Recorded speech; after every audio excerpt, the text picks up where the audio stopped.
breaking news and trending talk with Mike and McCarty. Mornings on 101.7 FM and 710 KEEL.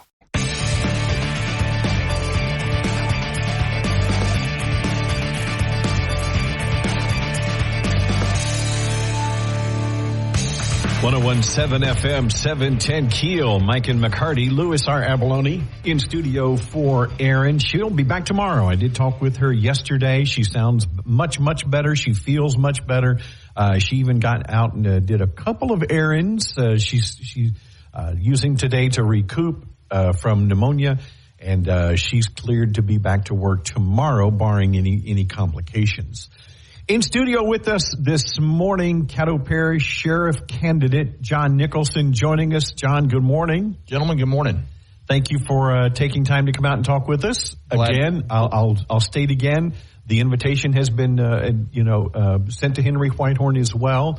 We just haven't heard back from him. The judge issued his ruling yesterday, Judge Blake, that a new election will be held. Is this a victory in your eyes? Look, without a doubt, it's a victory for our campaign, but it's also a victory for election integrity. We know from the evidence that was presented last week during the trial, as Judge Blake indicated in his ruling, that 11 votes at least were illegally cast. With a one-vote margin, Judge Blake made the only decision he could, which was to order a new election.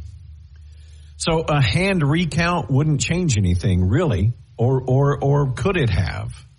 I don't know the answer to that question. I mean, we asked for a hand recount because we thought that was appropriate given the one-vote margin out of more than 43,000 votes cast. The Board of Election Supervisors decided not to complete a hand recount, and the evidence presented at trial made clear, again, that a new election was what needed to happen. You know, it seems that Henry C. Whitehorn Sr. is intent on telling the community that he has won this election twice already, and that if he is successful in March, which is the anticipated re-election date, that he will have won this election 3 times. What is your response to that? Louis, I have to say that one of the most disappointing things to be put out to the public over the past 24 hours was my opponent's press release indicating that he's won this election twice. He and his lawyers were in court just like me and mine last week. They heard the evidence. They know that beyond all doubt, as retired Supreme Court Justice Blake said, 11 illegal votes were cast. With a one-vote margin, both of us know that there is no outcome in this election. And every time he tells the public that he's won this election twice, he's just not being truthful.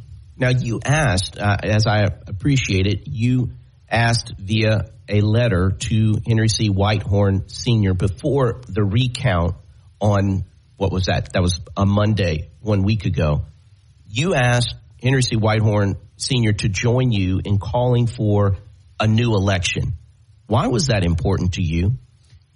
I did that because in the spirit of cooperation, I wanted to spare this community litigation. It was clear at the time I sent that letter that 2 individuals had voted twice. We knew that there was a one-vote margin, and so we knew that the results of the election, the unofficial results, would not stand. Mr. Whitehorn could have joined me in that.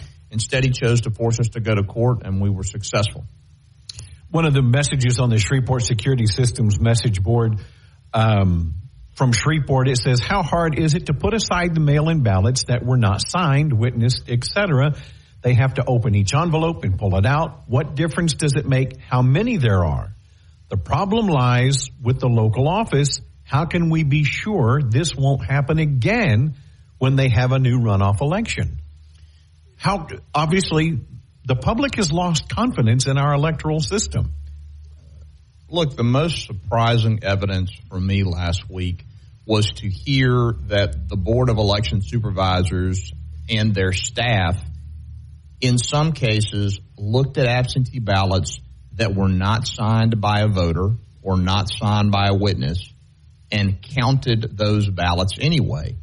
Conversely, they looked at other ballots that were not signed by a voter and not signed by a witness and did not count those. So we've got to do everything we can between now and March to ensure that the local Board of Election Supervisors follows the law, which prohibits the counting of a ballot which is not signed by a voter.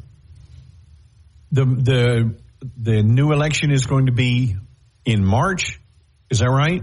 That's what we anticipate. The Secretary of State offered testimony through the Commissioner of Elections last week indicating that March is the next available presently scheduled election, and Judge Blake's opinion seemed to indicate that he would defer to the Secretary of State in that regard. So that's when I think the next election will be. I haven't heard that officially from the Secretary of State. Okay, but John, if you might explain for the layperson, how did this happen?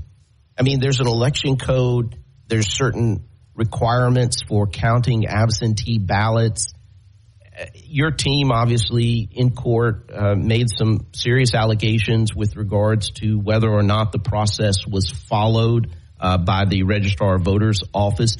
I mean, just kind of in a nutshell, how did votes get counted that shouldn't have been? Lewis, I don't know what to say to you and the public other than that the information that we learned last week showed that some of the folks in the registrar's office and associated with the Board of Election Supervisors did not do what the law required. And I think it's important for me and everybody else involved in the process not to draw conclusions about motive because I don't have sufficient information to do that. But we know the process failed us all, and that includes the candidates and the voters. The thing that's most disappointing to me is the division that this has caused. And, it's as it invariably does, seems to boil down to a racial issue. This, to me, personally, I can only speak for myself.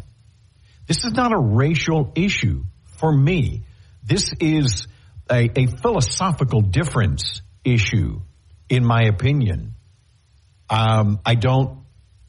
When you look at philosophically how one candidate is going to govern the sheriff's office, there's some things that I just don't agree with. It has nothing to do with skin color, in my opinion.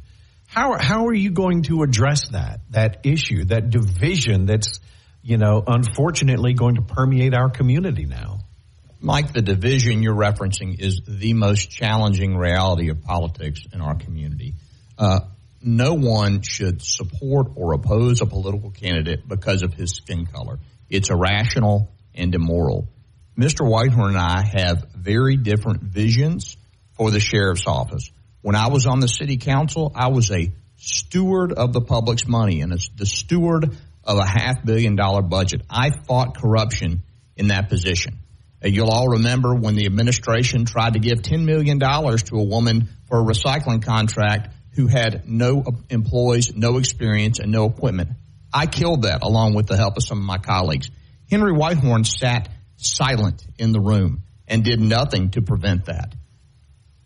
The public has got to understand that the sheriff controls unilaterally a $70 million budget. And if we allow the same people who are running the Perkins administration to move into the sheriff's office, the results, frankly, will be disastrous for this community. And I'll say another thing, Mike.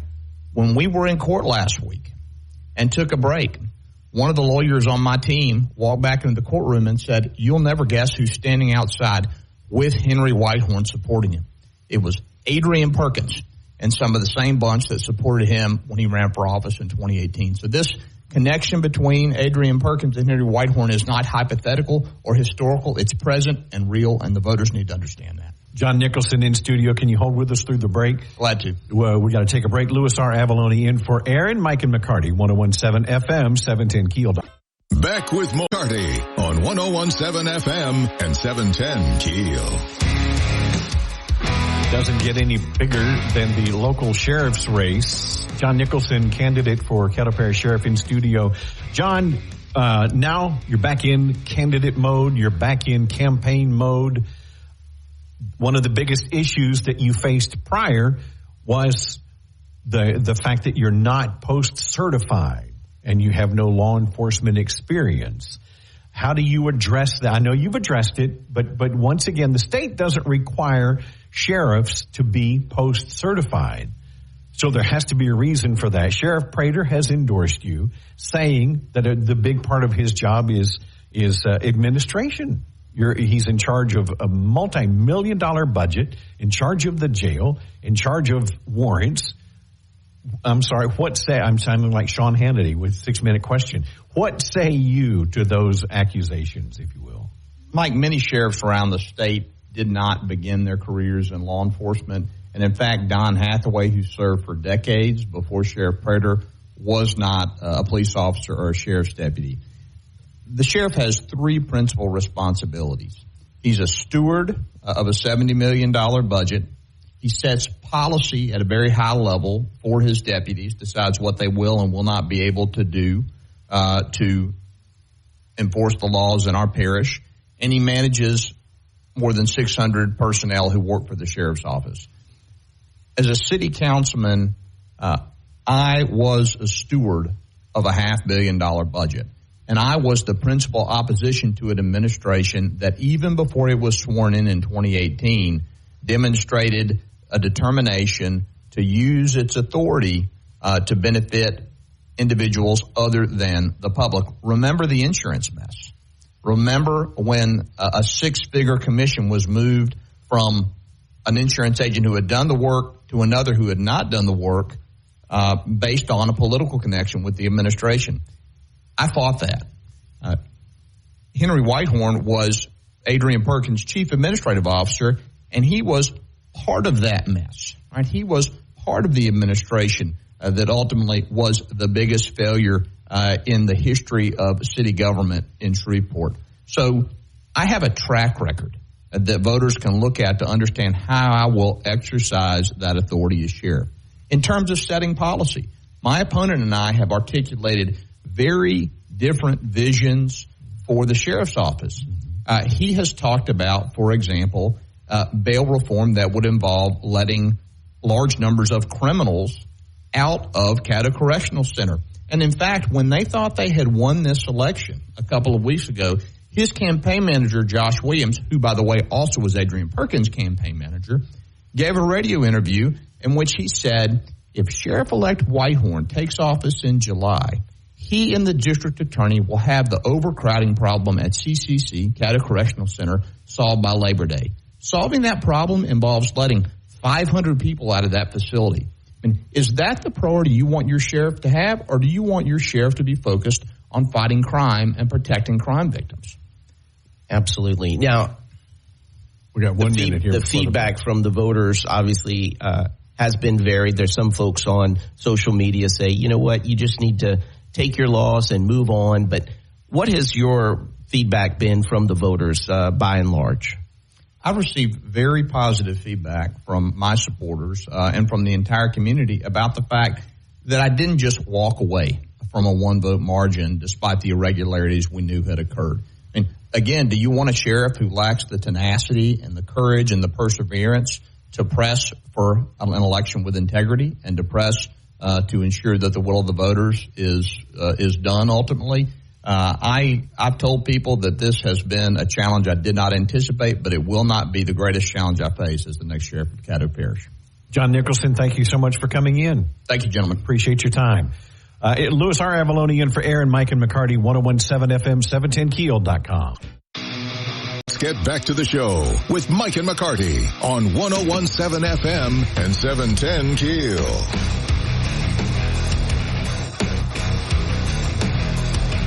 Okay, I replayed that Nicholson for me, pretty much, because I hadn't heard it, and I wanted to listen to it. So that was really interesting. The next break, the next segment, we'll talk about my trip and my illness and all that good stuff. But I do want to remind you right now that at 7 o'clock today, between 7 and 9, our Operation Santa Claus Elves will be outside the Brookshires in Houghton, collecting toys. These go to local children. Yes. These are kids that might not have a Christmas without your help. And I'm telling you, our KEEL listeners always show up in force. Oh, man. They never disappoint. Absolutely. You can come by and you can drop off a check or cash. Or if you have a new unwrapped toy, you could drop that off too. They need Barbies, big wheels, bikes, footballs, basketballs, dolls, and lots of toys for toddlers under age 3. You have to look at the label because some of the toys, you can't they have small parts. So look for the baby toys. Don't get something they'll choke on, Absolutely. Yeah. Again, the elves will be out there 7 to 9 today. Operation Santa Claus right in front of the Brookshires in Houghton. And Houghton is probably one of our biggest spots. Yeah, they always show up. They always show out. They always bring some amazing stuff. Absolutely. Okay, what did I come down with on the cruise? Oh, man. What did I see? What's my retirement plan now like? That's what I'm thinking about. So we'll share all that when we get back. I missed a few things while I was gone too, I think. One or two things. Yeah, we'll talk about all that too right here. 101.7 FM, 710 KEEL. More breaking news and trending talk with Mike and McCarty on 101.7 FM and 710 KEEL. Okay, I'm back. And I'm going to tell you my story. I want to clear something up real quick first. My friend Scott Hughes just wandered in. Thank you for coming in. Glad to be here, 10 feet away. In the little Petri dish, yeah. I want to clear something up that John Nicholson said. I want to make it real clear. The insurance debacle happened before Henry Whitehorn was appointed CAO. So when he made a statement that Henry Whitehorn was a part of that, Henry was not officially confirmed until April. Maybe he was working behind the scenes. You'll remember in February they had the big scandal over appointing Henry Whitehorn, and 3 council members stormed out. It was a 3-3 vote to approve Henry Whitehorn as CAO. That failed on a 3-3 vote. Nicholson, Butcher, and Fleury walked out of the meeting. Then when James Green came back, Whitehorn was approved on a 4-3 vote. So Henry Whitehorn was not CAO at the onset and in the middle of that insurance debacle. Maybe he was working behind the scenes, but I just wanted to clear that up. And most of that insurance debacle actually took place before Perkins even took office. I mean, yes, he and his people were responsible for it. There were other people that ended up in the administration that wrote emails and wrote texts. But you're correct. Henry Whitehorn was not officially a part of the administration. Right. He was not on the payroll until April. At that point. Mm-hmm. He may have been an advisor or something like that. But here's my story. I left town on November 20th. I voted on November 18th. I had errands and things to pack and things to do on the 18th and 19th. So I learned of the win while I was still here. Did you double vote? Did you go? I didn't double vote. I should have tried. Girl, you missed out. And what I'm hearing is there are 11 illegal votes cast in the sheriff's race. Let's be clear. The judge in the case declared 11 votes illegal. He was the one that used that term. I don't think any of the candidates did. Ultimately, he determined that there were at least 11 votes that he deemed illegal, thus meaning he had to deal with them in the legal case. Okay. There were 2 of them that appear to be votes where they cast the early ballot like you did. Right. And then later. No, I cast it on election day. Yeah, actually. you went to election day. Well, these turned in the early ballot, then went and cast on election day. Those became the 2 most troublesome votes. Then there were a series of other votes that were absentee or early votes that didn't have signatures, flaps, other problems. And he put all that together to determine in his legal opinion, which is now we'll see at the Second Circuit and maybe all the way up, that there were at least 11. But the real key was always the 1. The real key was that as long as there were 1 or 2, the judge was going to have a legal problem. And I want to say too here, and I'll tell you a little bit about my cruise story, but if for those who say that, if the shoe was on the other foot and Nicholson had won by 1 vote, that Whitehorn would have just gone away, that's baloney, that's hogwash, and I would be disappointed in him if he did. I would have told Henry if he asked me, you need to challenge. As Ernie Robertson said, he was in while you were gone as well, former register of voters for Caddo Parish. That is the process. Whether anyone in Caddo Parish likes it or not, the process is really ultimately 3 steps. We vote. There's some parts of that. Then we confirm the vote. We count it. There's parts of that. And then it's allowed for a challenge. And this is, and to be truth, it's not over. Right. Nicholson has not, this judge has in theory ruled, but there are still 2 more levels to the challenge. Yes. So we need to be very careful here. This process is still not closed. Did you have an east-facing hot tub on a balcony? I know that's your criteria. No. Did you make him turn the boat? No. You had west-facing. You made him turn the boat every morning. I'm telling you. We flew in early Monday morning on the 20th. We flew to Newark, the New York City one of the airports in New York City. Yes. Well, Newark's actually not New York Jersey, City. It's across the swamp. But they drive us on the bus to Manhattan to board the boat. The cruise Country ship. girl downtown. Yes. I was right there by the Statue of Liberty, man. I could see it. And we had a balcony. It looks so small out there, doesn't it? Oh, when you're there, it looks so small out in the water. When you sail by it is absolutely amazing. And we had 3 days in open water, traveling south, and it was cold in New York. So I had to boy, did I overpack. And everybody told me I would. My first cruise. Which route did you go? What was it called? We ended up, it was 4 stops. There was, Grand Turks, the Turks and Caicos, Dominican Republic. There was another stop. You went all the way south from New York? We went to Puerto Rico. Yes. Wow. We went all the way to San Juan. It was a 10-day cruise. It was delightful. I was traveling with a friend of mine's mom and 3 other people from Texas who were just incredible.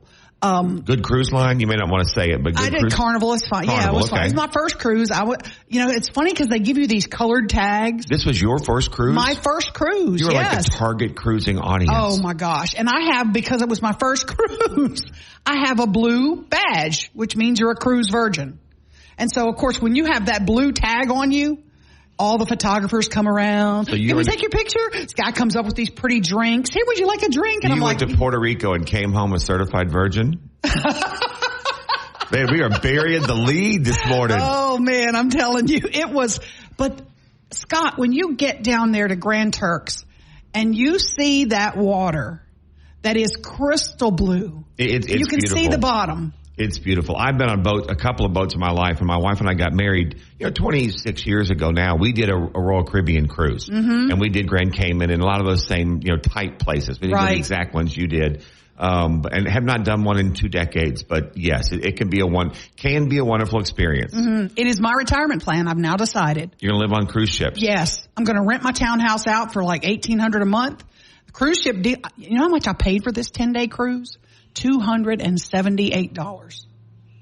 Well, you tipped, right? Of course I tipped. A lot of people understand. If you go on cruises, you get unbelievable service. Oh. But the service, there is a tipping rule. You need to Google that before you go. I'm sure you did. Yes, I was good. Everything's all inclusive on these things, but you need to take care of the staff who will bend over backwards to take care of you. When they know you're tipping them good, they're going to take care of you. So I get home. We got about a minute or so here. I get home. And then Saturday morning, I go to my water aerobics and I'm walking in the building and I'm starting to get, I can't breathe. And I thought, this is weird. I do my class, go had a remote to do. Then I get home Saturday night and I literally couldn't walk to the bathroom without.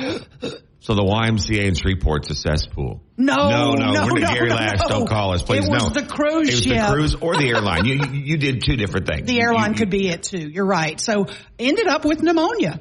And that's what they diagnosed. I go back to my doctor first thing this morning. It wasn't COVID or anything. We thought it was COVID. That's what we thought, but it was not. And there's just a lot of respiratory stuff going around. I've heard you've already reported on this morning. I think. A lot of school absences because of it, and it's hitting kids hard. But I'm telling you, it was tough. I've never had this kind of struggle to breathe. I'm not contagious at the moment, but I'm still on a little med thing here. I'll be squirting in a little bit. Good thing you've been going to the Y for a couple of years, my friend. I think your lungs are stronger and you're in better physical health, and that helps when you get these things. Absolutely. We're going to talk about more things I missed when we get back. 101.7 FM, 710 KEEL. Stories of the day with Mike and McCarty on 101.7 FM and 710 KEEL.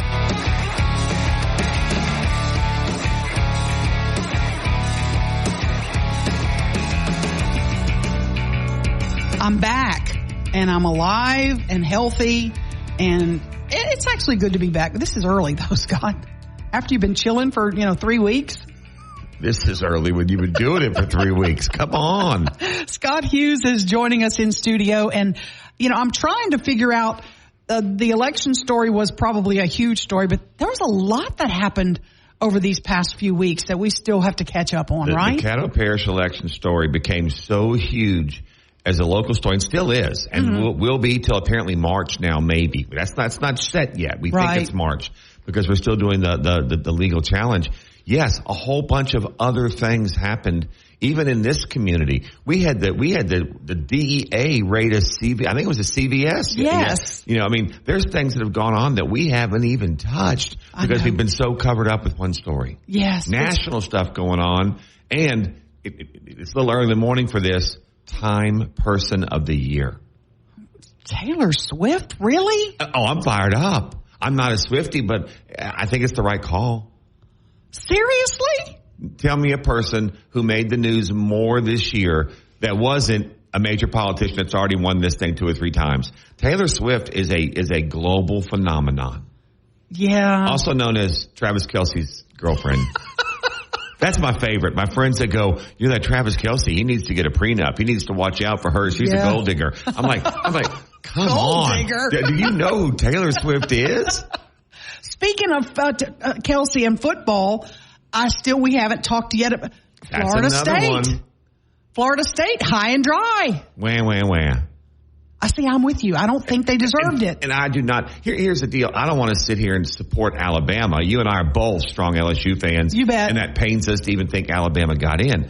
But Florida State is sitting there complaining about Alabama. Mm-hmm. And they haven't even realized that they were out either way. If Alabama had lost that game, that means Georgia was undefeated. Yes. Florida State just doesn't realize they were never getting an invite to the dance. It didn't matter. And I don't think that it had a lot to do with the quarterback being hurt. I really don't. No, that's the point. It had nothing to do with the quarterback. I know. Even with a healthy quarterback, they weren't getting in. Their strength of schedule was way below.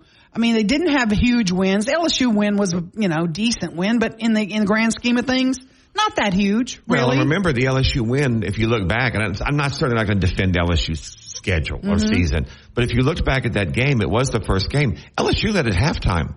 Yes, that's true. LSU led at halftime. Mm-hmm. It's just that's when we discovered how bad the defense was. That's when we discovered we have a Heisman offense.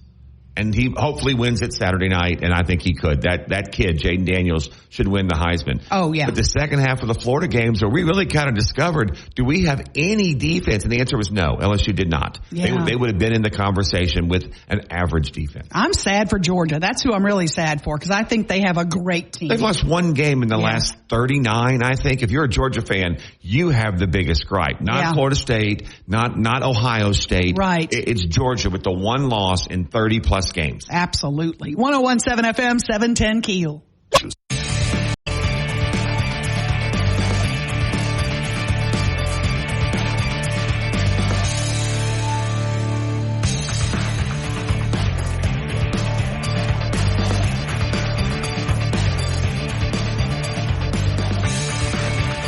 Great stuff. Here we go. We're on now. We got to talk on the radio, Scott. Scott Hughes and I are just chit-chatting about... Oh, we kept it off the radio the whole time you were gone. We kept having to turn the button on. There's buttons here now. By the way, this time tomorrow morning, Senator Bill Cassidy's going to wander in here. Live and hang out with us. Wow. So that's going to be fun. There's a lot going on in Washington. Oh, yeah. I mean, we're covering so much other stuff. Did you see where McCarty announced his resignation? He's quitting. So now while you were gone, Santos checked out while you were gone, and now McCarthy's going to exit the end of the year. So the Republicans are 2 more down. I think that means their margin's only 2 in the House. Wow. It's going to be crazy. I need to catch up a little bit on, because I got called out at the Caddo Commission meeting, or KEEL did, I should say. You weren't even in town. I know. Well, I talked about it when they did it. Yeah. When they were going to do the food giveaway. You dropped that mic and left town. Polling place. I kind of did. I kind of dropped it and wandered out of town. But I raised concerns about why you're giving out food that is paid for by the public. It was clear that I'm going to try to stay factual on this. And yes. So it was clear that there were tax dollars used to give away food. Now, what I don't know, and I'm going to be fair here, I'll play devil's advocate in this conversation. I don't know, do they do this every year? That'd be an important question to find out. Yes. If they do this food drive every year at Thanksgiving, that would be a mark in the commission side. They do. And I spoke to Theron Jackson. So they didn't create a new event. This event is done. Maybe they placed it at a certain time and location, but let's try to be fair. They do this every year. Yeah, now I don't know if the parish pays for it every year. I haven't figured that out. That'd be something to learn. But Theron Jackson did call me, and he said, look, I've been doing this at my church for 30 years. It's always the Saturday before Thanksgiving. That's when we always give it out. And that's a fact. That's my point. That's a fact. I think that before people really go deep into making deep allegations, we need to get all the facts on the table. Now, I believe the food at his church is provided by his parishioners. It's not public dollars. Lots of food giveaways go on. Absolutely. This is a very giving community, and I think somehow the food bank is involved, and that is their mission, is to give food and help people. My issue here is, and look, I want food to be given away. I want people to have Thanksgiving meals. Could you do it on Sunday? Could you have done it on Friday afternoon? Not on Election Day? I don't know. I'm not sure. My problem here is, if you want to get before the Caddo Commission and say this was all on the up and up, nothing was wrong, everything was fine, well, why'd you change the sites? I think the issue is not that food was given away to help very deserving or people in need. I think the issue comes down to two things. It comes down to the location of where the giveaways were, and then and those are beyond question. We know those are published, and so we know where the locations were. And I think your point, and you'll come back to it in a second, is some of those locations had to be moved. Okay. Yes. And so were those locations you've used in the past? If we did this every year in the past, did we always use the David Raines Health Center, for example, or a school? AC Steer. Because in fairness, a lot of these locations are public locations that are used both for other things, for school, for libraries, and sometimes for giveaways, if that's what's happened. But then the second problem becomes what took place at the event. I think ultimately, if people get into this, and I'm gonna be clear, I've not made any accusations on this. I'm just trying to watch what happens.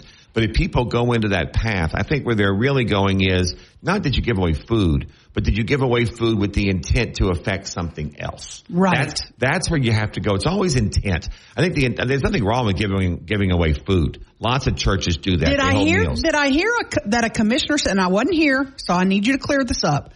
Did I hear a commissioner say that this program really should be ultimately down the road? You get a box of food if you show us you voted sticker?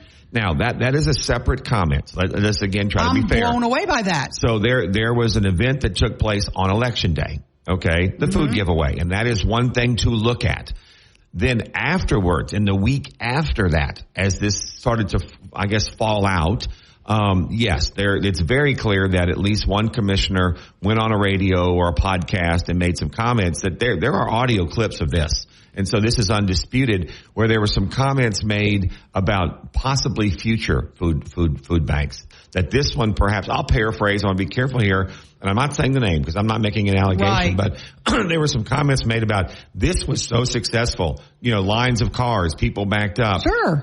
This was so successful. There was a comment made. We encouraged them or reminded them they could go vote. This is where we get into the current problem right now this year. Yeah. They were reminded or encouraged to vote, which, by the way, is just right down the street. Yeah. Okay?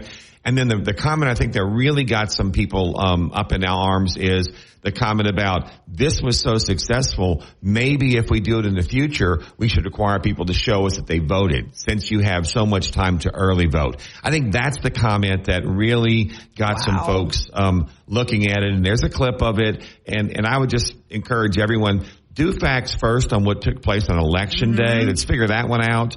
And then the second one, people think it shows intent. And I think that's really where the political problem came from, that comment. What could happen next, though, if you extrapolate that out to what else do you have to prove to show that you want to get this food? Well, and so now I'll comment on philosophy, okay? Not the specifics. That's where I think people get concerned, because if you start down that route and that's called quid pro quo, or requiring someone to do something in exchange for something else. And that's a real slippery slope, because then where does it stop?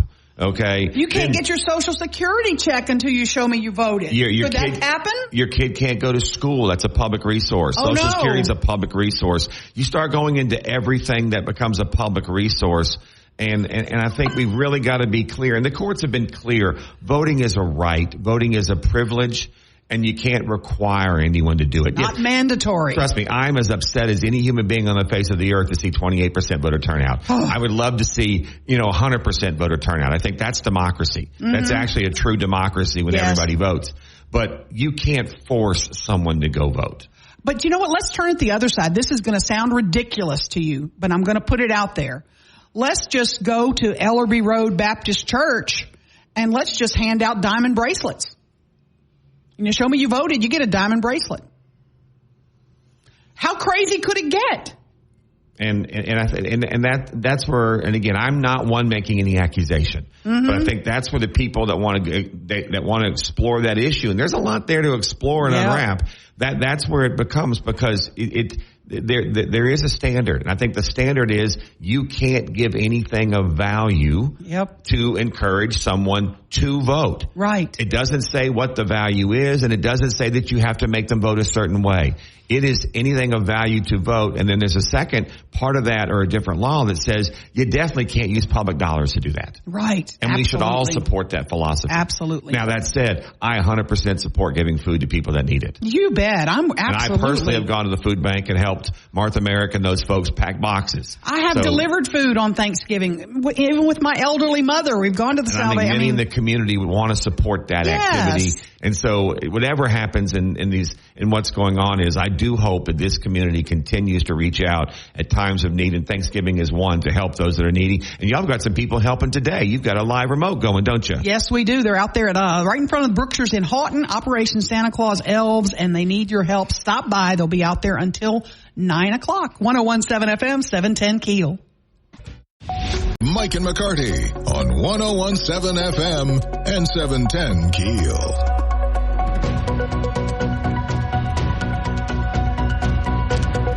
Yes, I am back from a 10-day cruise that went from New York City to San Juan, Puerto Rico. And back. And it was delightful. But got off the ship and came home. I flew in and out of Dallas because I was going with a group of people, and they live in North Texas. And got home, and about 2 days later, I get pounded with this respiratory deal. Saturday was decent. I just was struggling to breathe. Then Saturday night it got worse, and I go to Quick Care. God bless the Quick Cares that are open on Sunday, and most of them are now. And some of them open at 7 a.m. So I was right there in the door, 7 a.m. They know you by name there now, don't they? No, stop that. I haven't been a regular visitor. I'm not one to go to the doctor very often. In fact, I'm pretty leery. But I go, and the doctor does an x-ray, of the lungs. She listens to the breathing. She can tell there's a problem. And she says the lungs look like it's COVID. And we're waiting on the COVID test, and the flu test. They did all the swabbing and all that stuff. And she said, as soon as the test results are back, we'll let you know. And I'm like, what is the COVID protocol now? And she said 5 days quarantine. And then after that, 5 days with a mask. COVID is back. We have heard reports of it. I mean, it's not it leads the news anymore, but it is growing concern again. Well, turns out it's not COVID. She says your COVID test was negative, but it is pneumonia. Pneumonia. Mm-hmm. And I started looking around, and there's an alert from the CDC about this pneumonia outbreak. There's a big respiratory thing. It may have two different branches right now. Yes. A pneumonia branch and another one. And it's just particularly young kids just wiping out school systems. My wife's a teacher. It hasn't really hit her school yet, but I think over in Bossier it's really bad right now. I did request the numbers from the schools, and Bossier sent me their numbers yesterday. I hope to get Caddo's today. But Bossier schools, they had 1,800 kids out Tuesday, but on December 1st they had 2,100 kids out. That's pretty high. That's about 10% of the school system. Bossier's got over 20,000 kids. So you're talking about 1 in 10 kids maybe in Bossier schools. That's pretty high. I'm hoping I'll get the Caddo numbers today, but it really was a fight. I was in a fight Sunday night and Monday until I got all the drugs in me, started on You look good today. You sound good today. I feel a lot better. I go to a new doctor for me because my doctor's retiring. So I'm going to a new doctor today, right as we finish the show, to make sure that if I need my meds updated or if we need to do any follow-ups. But I'm feeling better. And I'm going to live on a cruise ship. That's my retirement plan now. That was just fabulous. Some people, when you start looking at the cost of elder care, not that you're near elder care yet, but if you start looking over the horizon at it, some people have come to that conclusion that while you're still rather healthy economically, traveling is really a beneficial thing, that these cruises become very economy, weeks at a time, 2 weeks at a time. Some people just travel around the hotel rooms with free breakfast and the services. I don't know if you saw this, you're into cruising. There was a cruise company that offered a year-long world-round cruise. Oh. And the people arrived and they didn't have the boat. They had to cancel it at the last minute. Oh. People had sold their houses. Wow. So be careful. Be careful looking into that. Stay with your condo down in the beach approach. Yeah, might not be a bad idea. 101.7 FM, 710 KEEL. Back to the show with Mike and McCarty on 101.7 FM and 710 KEEL. We're going to have to get the voice guy to do Scott and McCarty or something. I mean, because you're here quite often now these days. No, I'm just here to help you and Mike, my friends. I appreciate that. Scott Hughes is in. Mike already had these 2 days off, scheduled off. It wasn't like we planned this. It just absolutely worked out. He told me she's coming back and I'm out of here. Yeah. But so we won't have seen each other for like almost 4 weeks. Yeah. As Mike said yesterday, just ships passing in the night. Yes, exactly. But you got a lot going on. There's a lot going on. You come back, it's Christmas. Y'all are out helping the poor. Absolutely. Helping the needy. Absolutely. Operation Santa Claus, they're out right now in front of the Brookshires in Houghton till 9:00 this morning. They need new unwrapped toys, cash donations. You can make a check. Houghton always comes through huge. Houghton is big. The folks in Houghton come through, especially need toys for like little babies that are under age 3. You got to look at the label on those toys. So if you're going to do that, and if you can't get to Houghton, we're going to be out and about all next week. I think Tuesday, Thursday, there may be a couple of special stops too. They already did Gucci Brookshires. That was last week. Yes, they did that one. And I'm so thrilled. I was looking at, Christmas spending for this year, and you might have heard it in the news. I don't spend a whole lot on Christmas. I don't know about you. I have 2 kids. I'll send them stuff. It all depends how many people you have. What's your inner circle? And you have a very small, and you like it that way, inner circle. Yeah, I know. I'll have to go get a gift for my bunco gals because we have Christmas bunco this weekend. Your bunco gals took care of you. I saw a picture. Oh my gosh. I gotta shout out to all my friends and people that care about me. I had food deliveries. The Junies? Oh, Monjunies. I had quiche. I had, food, Uber Eats stuff delivered. I mean, it was just, they're really good to me. So Christmas big at our house. I have 2 girls in college. We've got some family things. And so it'll be a little quieter for us. We're excited to have our girls back. But we'll be spending because we got 2 girls in college. Yes, absolutely. Average Louisiana resident spends $530 on Christmas. That's probably low. I think it's low. I think it is low.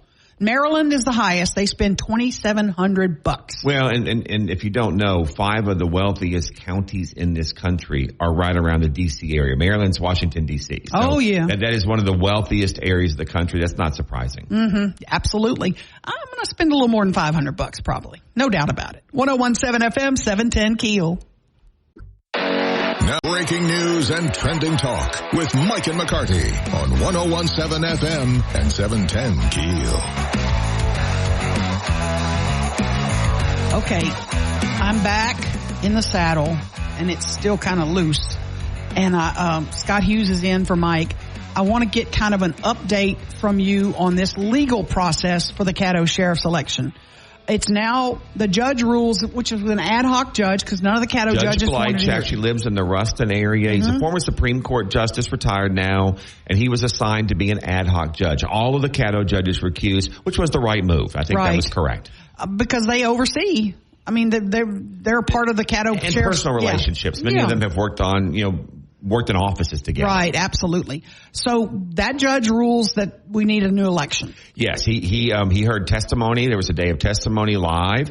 He had each side submit a written brief, 8 to 9 pages. He reviewed those and issued his own opinion. And so it is currently the opinion. He ruled, primarily I'm summarizing, due to 11 illegal ballots, he voided the election and called for a new one. Now, he hasn't set the date for that. He just issued that ruling. My next question is, Whitehorn's appealing to the Second Circuit. Technically, either can appeal. Obviously, John will not. Whitehorn will. He has said publicly he will appeal. I have not seen the appeal yet. And so, generally, you have a very short window to appeal, 24, 48 hours. And so, we should know very quickly. It is anticipated he will appeal the Second Circuit. How quickly will that, and will they have a hearing, or will it all be briefs? They generally file briefs. Okay. And then they read the briefs, and then they often hold a hearing. The deal there, it's also going to be quickly. All these election things are normally expedited. The deal there is, on this appeal, normally when you appeal, you get a panel of judges. You get like 3-judge panel. Right. It's randomly selected. 3 judges are assigned to your case.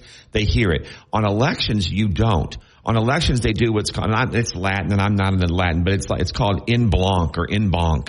Basically, you get the whole bank of judges, the whole block of judges. Okay. And so they will all sit to hear this case. All 9 or 12 of them sit together. Wow. So, yes, these kinds of appeals are pretty significant. And so that's the next legal step. We'll probably get that done. I'll go on a limb and say that whole thing gets wrapped up in the next week. Because then you go to the state Supreme Court. Well, depending on how that comes out, either side can appeal. That is correct. It'll be interesting to see if you go to the state Supreme Court. If the appeals upholds the current opinion, that would then mean that Whitehorn would likely want to look at an appeal to the Supreme Court.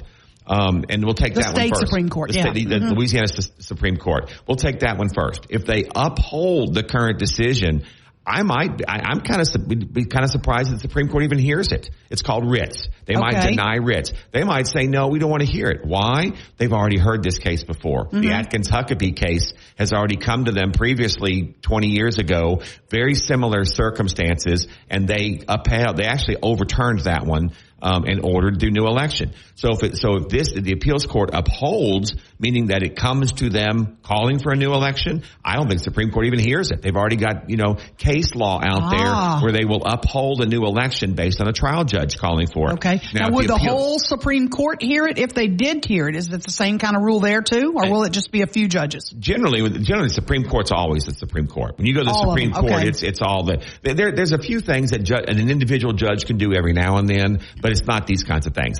That's the point. The court has to vote to hear it. The main reason the Supreme Court often takes cases is because they're precedent setting. Once they've ruled on something, if something comes in very similar, they've already had that debate. Why would you do it again? Right. Okay. They say the instant facts. The instant facts of this case, unless they're entirely uniquely different, the court doesn't need to hear a case. They say we already have precedent on that case. And so that's why if it's upheld by the Second Circuit, would look for the court not to take that case. Now, if they overturned the case, this was Atkins-Huckabee out of Red River, that sheriff's case. If they overturned it and basically overturn the lower court, then the Supreme Court might hear that because that was Atkins-Huckabee. They might say, wait a second, we've already ruled on a case like this. We might hear this one again. But my gut is we'll get through the Second Circuit the next week, and then we'll hit a real moment where the losing side, which I think still might be the Whitehorn campaign based on the briefs that are out there, they'll have to decide do they even apply to the Supreme Court. Okay. Now, I'm a little bit worried about the Christmas schedule. Does that play a factor in this?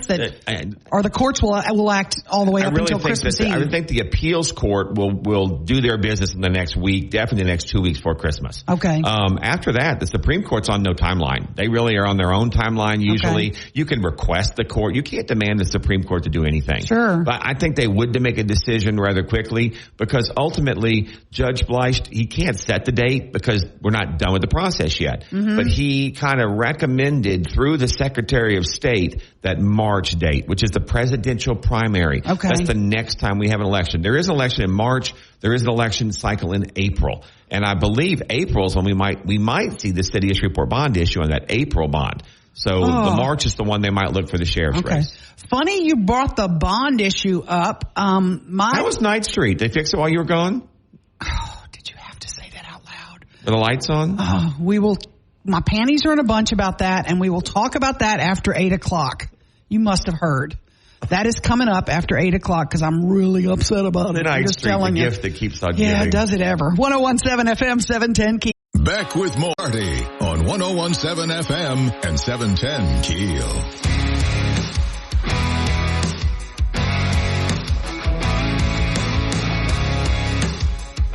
Oh, it's good to be back. It's almost 8 o'clock. Wow. Time flies on the radio. It really does. Scott Hughes is in for Mike, who's off a couple of days. That was pre-planned. It wasn't any. Mike's not sick or anything. He needs it. He had some heavy lifting. You bailed. I did. One of the biggest. What may go down as the biggest story. You know, you always do the year in review. Yeah. You'll have that coming up, I guess. And I'm betting the sheriff's story's at least top 5. Oh, absolutely, no doubt about it. And you weren't here. I missed it. I know. Isn't that terrible? Yeah. 1 vote margin. So Mike carried some weight. Let's give Mike some props. Yes, there's no doubt about it. Republican presidential debate last night. Was it a debate? Was it a forum? I'm not sure. It was a free for all. If I will say this, if you missed the debate last night, I think it was on News Nation. Maybe the CW counter did it as well. I thought it was well done. We're down to 4. There were only 4 official contestants on the stage. You had Christie, you had Haley, you had DeSantis and Ramaswamy. Obviously, Trump is in the race. He doesn't appear again. Sure. And it was very interesting. With 4, it got a lot more personal. It was a lot more rapid fire in terms of how they could get back to speaking again. And I want to give News Nation some credit. They asked some very interesting, thought-provoking questions. And then they let them go at it, and they went at it. They went at Haley? DeSantis specifically? It's clear. Let's take Chris Christie out. Ramaswamy went at Haley, Let's take Chris Christie out because he knows he's not going to win. He's there for another reason. Most of us know why he's there. But DeSantis and Ramaswamy, they clearly see Haley as a threat. Yes. And from the opening bell, they went after her hard. And I would say Ramaswamy probably even crossed the line for political debate. He crossed the line so hard and so personal at one point. And I'll give him credit. I think Chris Christie realized that Nikki Haley was being unfairly bashed. And he actually did a very honorable thing is that he turned and engaged to take the heat off of her a little bit. He went back at Ramaswamy, and what may be some of the lines of the night, he and Ramaswamy had an unbelievable exchange on really just fairness and human decency. Right. Does Nikki Haley have a chance of beating Trump? I mean, that's what people are asking. Does she really have a chance? I think of the people on that stage, the only one that has a chance to beat Trump is Nikki Haley. I think we thought DeSantis did early. Christie and Ramaswamy don't. Let's just go there. Ramaswamy is on the stage 100% to be a surrogate for Trump. He may be playing for vice president. That's really his role. Okay. And he's really decided how over the top can I become. Christie's there to attack Trump, the anti-Trump. And so if you look at the two in the middle, DeSantis has imploded. His campaign is falling apart. He's had people turn over in his super PAC 3 times. Haley is surging. And if you watched it last night, they all know it. She's the target now. Absolutely. 101.7 FM, 710 KEEL.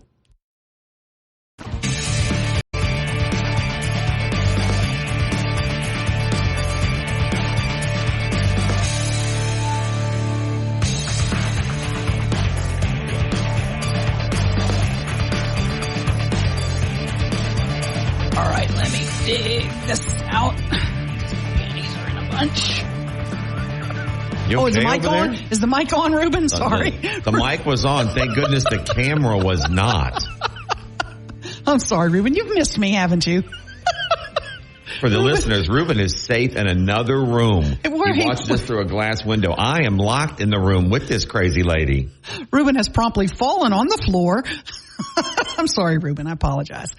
Scott Hughes is in for Mike, who's off today, and he's also off tomorrow. He'll be back on Monday. We'll be back together Monday, barring any knock on whatever this Should be some good radio, some good stuff coming up next week at City Council. This week is Caddo Commission. We've covered some of that. Yep. Next week is City Council, and there's several things.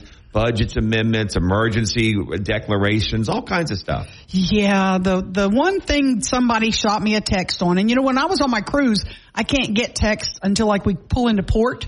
When you pull in port, if you get service on your phone. Yeah, you have a Wi-Fi in every port. You're that kind of gal, aren't you? Then it would be 50 text messages, and somebody sent me a text saying that the council's going to delay Night Street.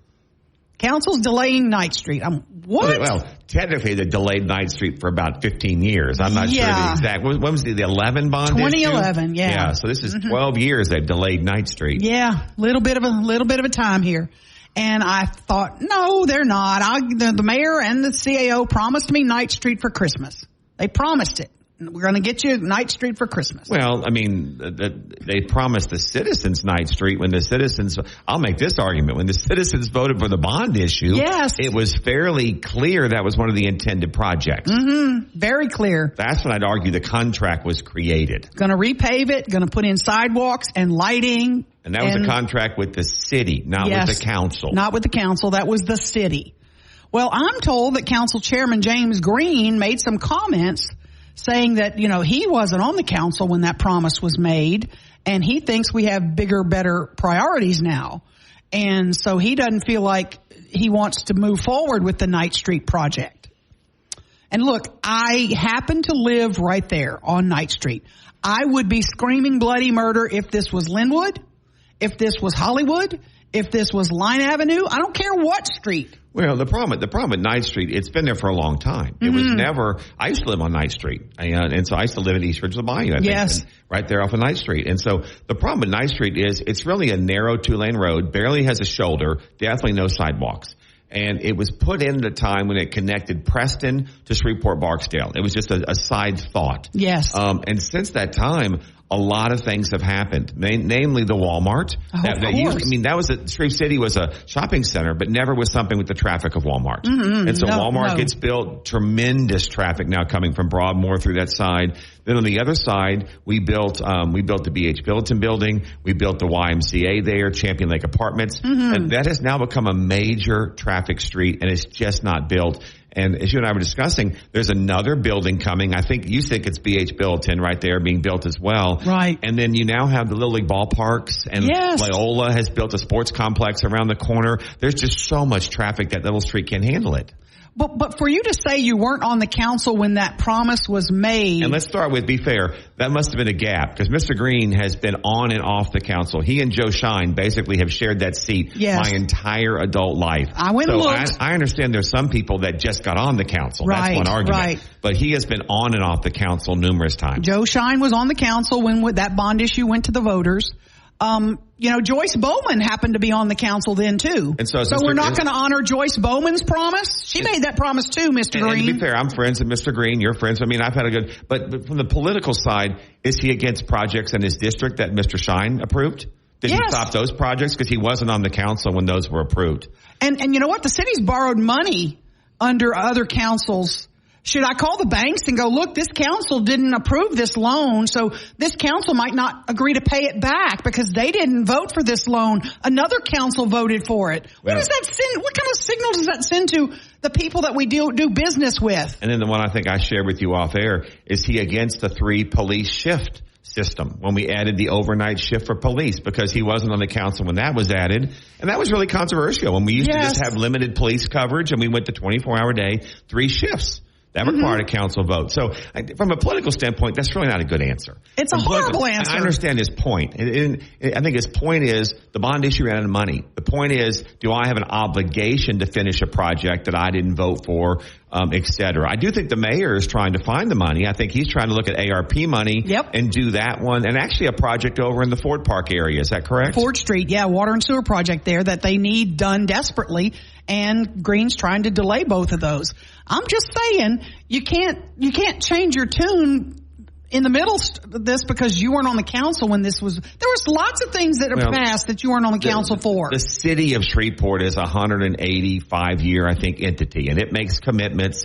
And every council that comes in and goes out has to honor the previous commitments. And I think that for this specific issue, where it really comes into politics, is the city's looking at a bond issue now. They have a bond committee right now that's trying to prioritize things. My understanding is they may be trying to come in April. March may be the sheriff's election. April would be the time they might come for a bond issue.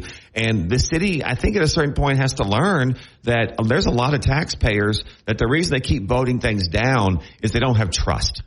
And the way you have trust is honor your word. Do what you said you were going to do. And I know we have joke about Ninth Street a lot. We have joke about the lights. Sure. But there are some things that I think taxpayers have reached the point now where it's not a joke anymore. They want to see these commitments honored And Levette Fuller makes this statement: before I give you a puppy, take care of the goldfish. Yes. And I think that's what the people are saying is let's take care of some of these dead goldfish first before we try to go get some puppies. And to be fair, I think this new bond commission is only looking at goldfish. They're not going for anything glamorous this time out. Right. They have realized we have some serious needs that exceed our bonding capacity. We've got to take care of those serious needs. And I think Ninth Street's one of them. Absolutely. And you know what? I will lead the charge for that bond issue. I will lead the charge. I'm saying this on the radio today. If I see work starting on Ninth Street. And you are not, to be fair, and you've told me this privately, you're not asking for a 4-lane with traffic bike lanes and everything. No. You would settle for repaving at this point, I think, or at least a decent road that can handle the traffic that's now on that road. I mean, we were promised lights and sidewalks and repaving and all that. I still think sidewalks are needed because someone's going to be killed on Ninth Street. A lot of apartment complexes have been built along that road. And people walk to and from that Walmart, and someone's going to be killed. But sidewalks would be great. Lighting would be great. But you can cut the lighting out if you'd like. I'm fine with that. Repave it, put sidewalks in, I'm happy. And now the Y is investing millions in the Little League baseball complex right there, which is only going to put more kids, more cars, more people in an area that really is great for development. That whole intersection has good infrastructure down by the intersection. Yes. It just doesn't have that access road to get to it. Right. Absolutely. Absolutely. So I got a little upset when I got that text. I'm trying to calm down. Let me get my inhaler. Okay, I'll be all right. 101.7 FM, 710 KEEL. Get back to the show with Mike and McCarty on 101.7 FM and 710 KEEL.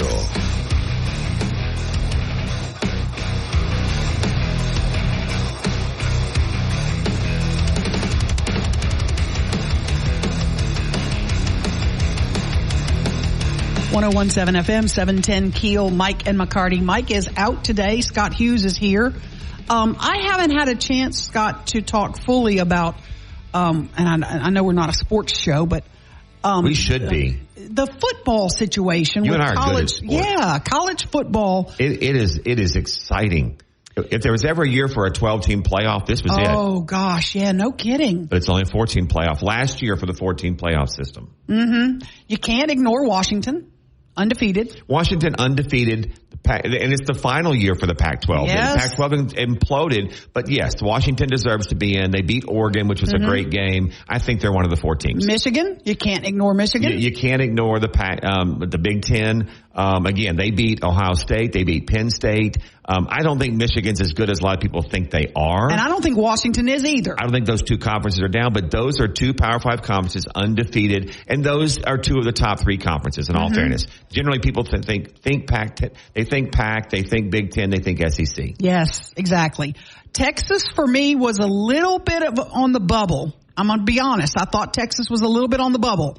But they have the win over Bama. That's the only thing in their resume. Yeah. I mean, yes, they're one of the other Power 5s, in the Big 12. But it's that win over Alabama. That was the thing that everyone said, wow. And then they went undefeated. They basically lost one other game. The rest of the season, they were a 1-loss team. But Texas that's why everybody gets upset about Alabama being stuck in. Alabama won the SEC. They beat Georgia's 39-38 game record. Texas is the one, I think, if anyone has an argument, go after Texas. Yeah. But people want to say, but Texas beat Alabama. Fine, they beat them in the first game of the season. Alabama got way better. Oh, big as time. the season went. Oh, big and Alabama's time. a much better team right now.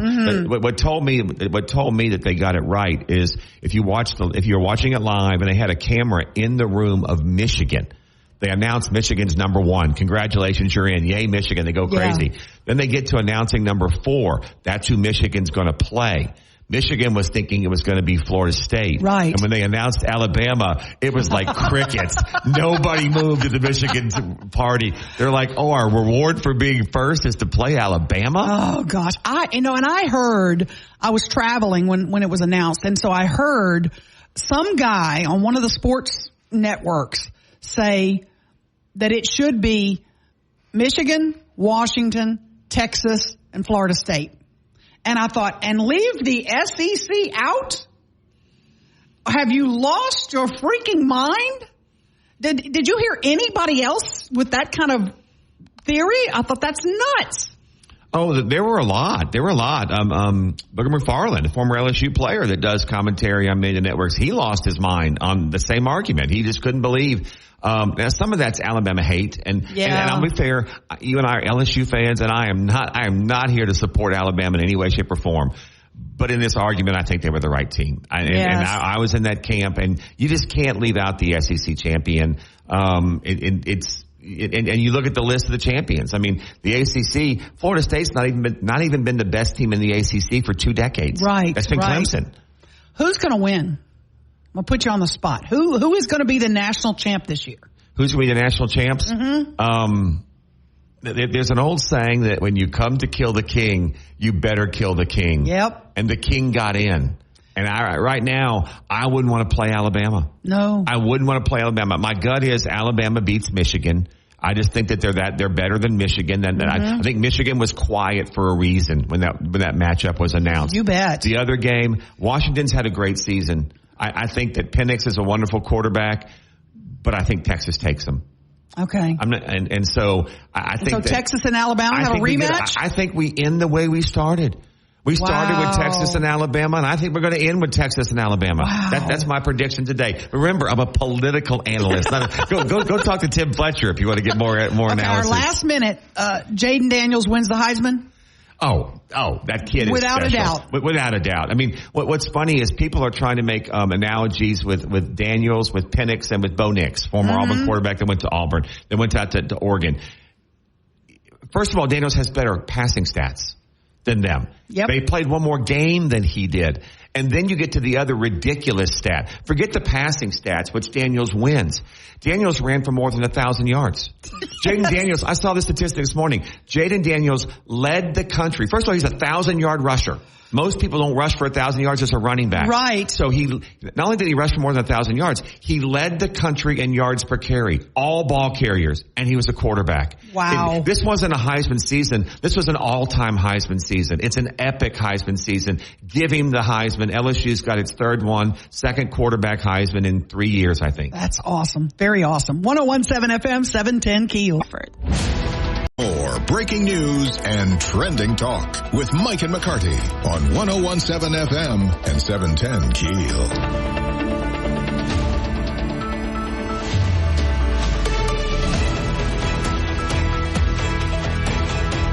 A cruise from New York City to Puerto Rico, and then after that I got pneumonia after I arrived back home. But I'm on the mend, and everything is looking better. Scott Hughes is in for Mike today. Thank you for coming in. Glad to be here, a day that will last in infamy. Yep, the day that will live in infamy. And 82 years ago was the attack on Pearl Harbor, the Japanese attack, which essentially drew us into the war. We declared war on Japan. Was it that very next day, correct? I believe we declared the next day.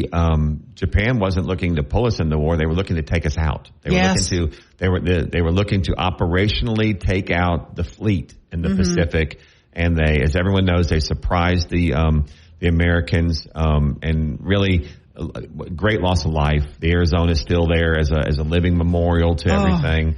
But then the Americans rallied and the ships were back out at sail. And then we go on to Midway a few months later and strike a counterbalance and go on to win the war. But Pearl Harbor Day will always be a significant day in this country. Yes, and please teach your kids, grandkids about it, because it's one of those days that sometimes they don't get to in school. They just don't get to teach it anymore. And we need to learn how important that day was. Impacted my life forever, because that's where my father ended up at Okinawa. And, if that hadn't happened, where would my father have been? He would not have probably been in the war. Maybe not. Maybe. I'm not sure. You never know. But we've got to remember this day is December 7th. It was 1941. An amazing day in our history. No doubt about it.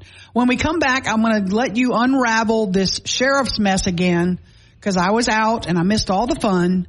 And man, has it gotten crazy. And back to the courts we go with it. And we'll let you tell me about where it's headed. It's a civics lesson for a community that you'll never see again. It is. It really is amazing. There's no doubt about it. That is coming up next right here. 101.7 FM, 710 KEEL.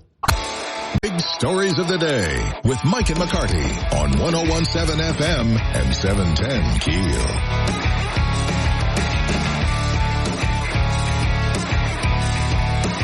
I'm back. Scott Hughes is in for Mike, who's got a couple of days off, and kind of help me walk me through what happens with the legal process of the sheriff's election now. The ad hoc judge has ordered a new election. Correct. We had the campaign, we had the election. And so we counted the ballots, again, then we went to the legal challenge. We are still in that legal challenge. It really has three phases. The first phase is called the trial. We had the trial judge, the trial jury. And so that opinion came back, that ruling came back in Nicholson's favor. He voided the election due to the finding of 11, he used the term illegal ballots. And then he voided the election and he called for a new election. So that's where we are now. That is the ruling document. We have no winner. Until that point, we had Sheriff-elect Henry Whitehorn. So now we have no winner. Call for a new election. Now we're in a window where Mr. Whitehorn has an opportunity to appeal. Both sides can technically appeal, but the winner never appeals. And so Mr. Whitehorn has a chance to appeal. He has stated he's going to do that. I believe he's probably done it by now. I haven't seen the filing. I'll probably get it today. Okay. Assuming he appeals, the second court of appeals will receive briefs. They will hold oral arguments, and then they will render an opinion. That's normally very fast-tracked. The key here is in normal appeals processes, it's a panel of judges. It's three judges normally. They get seated to hear your appeal. In this case, it'll be the whole panel. It'll be all the judges in the Second Circuit to try to take as much political bias out as they can. It's called en banc, or the whole bank of judges. They will have a fast track. I believe that will all take place within the next week. In the next 7 days, we'll probably get through this whole appeal process. They will issue a ruling. They can either uphold the trial judge, say that we call for a new election, we void this one, or they can reverse it. Okay, I think technically they can remand it back, but they don't really do that a lot. They just rule on the evidence. The key is no one gets to enter new evidence. If you've never been through a legal trial, appeals is not a second trial. Appeals are another group of judges looking at the evidence that's already been presented and basically saying, did the previous judge make the right decision based on the evidence? Did the previous judge make any technical errors? Did he miss the law? Okay. And so they really can't rehear the case. My question to you, too, would be, the judges on the district court bench recuse themselves. The Second Circuit Court bench is full of people who have relationships with Nicholson, with Whitehorn, et cetera.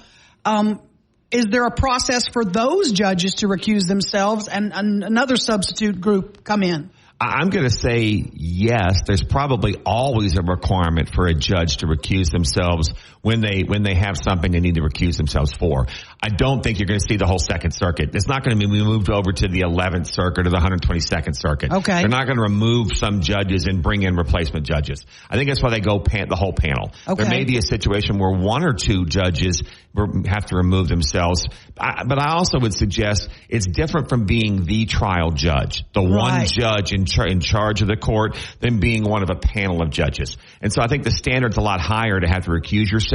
But if someone was a law partner with John Nicholson, or someone was on the campaign team of Henry Whitehorn, then they should probably recuse themselves. Other than that, everyone knows everybody, that lawyers practice all the time. Sure. So I think you'll see most of them show up to hear this. Now, once they render their opinion, which will either be to uphold the current decision or to overturn the current decision, basically placing Whitehorn back as the sheriff-elect.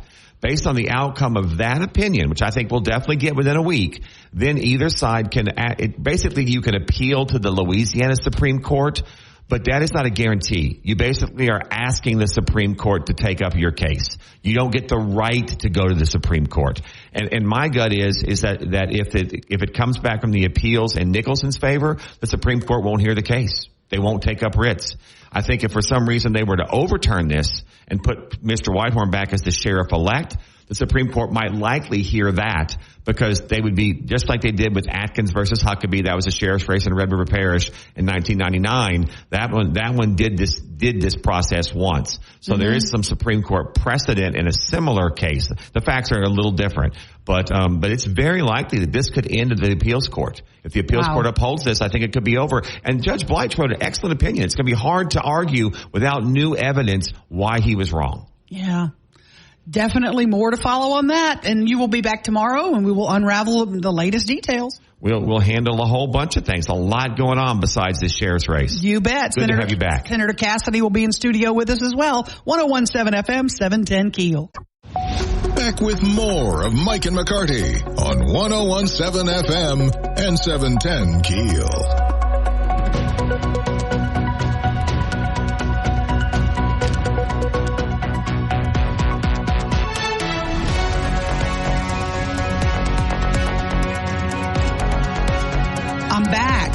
I'm back. I'm alive and healthy, and it's actually good to be back. This is early, though, Scott. After you've been chilling for, 3 weeks. This is early when you've been doing it for 3 weeks. Come on. Scott Hughes is joining us in studio, and, I'm trying to figure out, the election story was probably a huge story, but there was a lot that happened over these past few weeks that we still have to catch up on, right? The Caddo Parish election story became so huge as a local story, and still is, and will be till apparently March now, maybe. That's not set yet. We think it's March because we're still doing the legal challenge. Yes, a whole bunch of other things happened, even in this community. We had the DEA raid a CVS. I think it was a CVS. Yes. There's things that have gone on that we haven't even touched because we've been so covered up with one story. Yes. National stuff going on, and it's a little early in the morning for this. Time Person of the Year. Taylor Swift, really? I'm fired up. I'm not a Swiftie, but I think it's the right call. Seriously? Tell me a person who made the news more this year that wasn't a major politician that's already won this thing 2 or 3 times. Taylor Swift is a global phenomenon. Yeah. Also known as Travis Kelce's girlfriend. That's my favorite. My friends that go, that Travis Kelce, he needs to get a prenup. He needs to watch out for her. She's a gold digger. I'm like, come gold on. Digger. Do you know who Taylor Swift is? Speaking of Kelce and football, we haven't talked yet about Florida State. One. Florida State, high and dry. Wah. I see. I'm with you. I don't think they deserved it. And I do not. Here's the deal. I don't want to sit here and support Alabama. You and I are both strong LSU fans. You bet. And that pains us to even think Alabama got in. But Florida State is sitting there complaining about Alabama. Mm-hmm. And they haven't even realized that they were out either way. If Alabama had lost that game, that means Georgia was undefeated. Yes. Florida State just doesn't realize they were never getting an invite to the dance. It didn't matter. And I don't think that it had a lot to do with the quarterback being hurt. I really don't. That's the point. It had nothing to do with the quarterback. I know. Even with a healthy quarterback, they weren't getting in. Their strength of schedule was way below. They didn't have huge wins. The LSU win was a, decent win, but in the grand scheme of things, not that huge, really. Well, remember the LSU win, if you look back, and I'm certainly not going to defend LSU's schedule or season, but if you looked back at that game, it was the first game. LSU led at halftime. Yes, that's true. LSU led at halftime. Mm-hmm. It's just that's when we discovered how bad the defense was. That's when we discovered we have a Heisman offense. And he hopefully wins it Saturday night, and I think he could. That kid, Jaden Daniels, should win the Heisman. Oh, yeah. But the second half of the Florida games where we really kind of discovered, do we have any defense? And the answer was no. LSU did not. Yeah. They would have been in the conversation with an average defense. I'm sad for Georgia. That's who I'm really sad for because I think they have a great team. They've lost one game in the last 39, I think. If you're a Georgia fan, you have the biggest gripe. Not Florida State, not Ohio State. Right. It's Georgia with the one loss in 30-plus games. Absolutely. 101.7 FM, 710 KEEL.